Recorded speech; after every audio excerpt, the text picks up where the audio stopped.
Hi everyone, welcome to Cooking Up Love. Today we're making the best, most flavorful chicken that's perfect for fajitas, burritos, and tacos. This recipe is super easy. With just a handful of spices and a pound of chicken, we'll have an amazing Tex-Mex chicken that's juicy on the inside and perfectly pan-charred on the outside. Here's the spices we'll be using.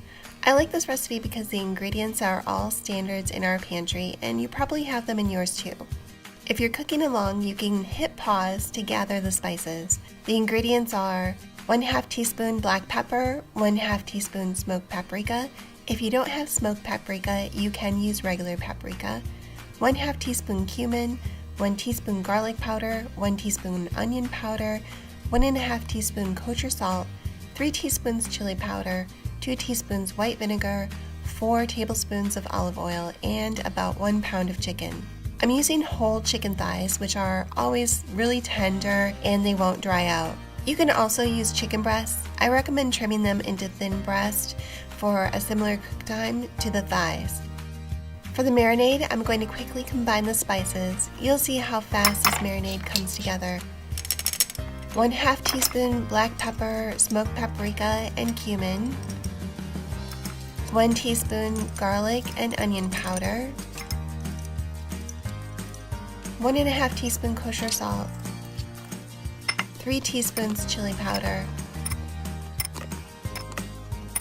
Now stir to blend all of the spices, then add the 2 teaspoons of white vinegar and 4 tablespoons of extra virgin olive oil.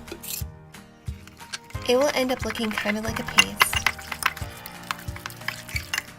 Once it's all combined, add the paste to the chicken and toss the chicken well to coat it on all sides. With the chicken thighs, I'm marinating and cooking them whole. I like the chicken thigh for this recipe, but you can also use chicken breast.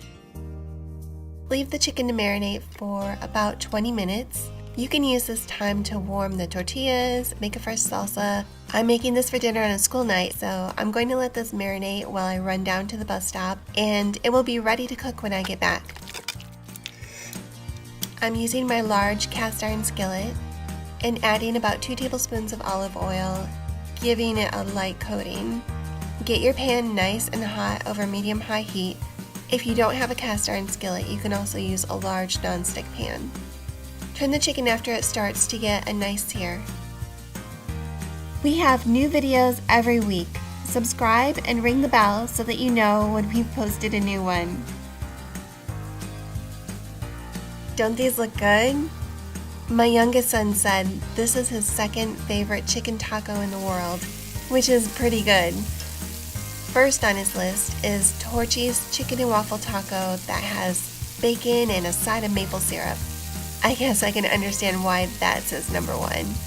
If you like this video, please give it a like or tell us about it in the comments. It helps other people find our videos and we really appreciate your help. And here we go. This is seriously some of the most juicy, tender, flavorful chicken you'll ever taste. It has great flavors, it's not too spicy. Today I'm serving it in tacos with warmed corn tortillas and adding a fresh salsa mix of avocado, cilantro, and onion, and sprinkling on some cotija cheese. I hope you enjoy these chicken tacos, and with this chicken marinade recipe, you are all set for making not just tacos, but burritos, enchiladas, fajitas, all the Tex-Mex you can handle. Here's our socials, and another recipe I think you'll like. It's for our homemade creamy salsa verde that has avocado, roasted tomatillos, and jalapenos. It's super delicious. I hope you try it out, and I'll see you in the next video.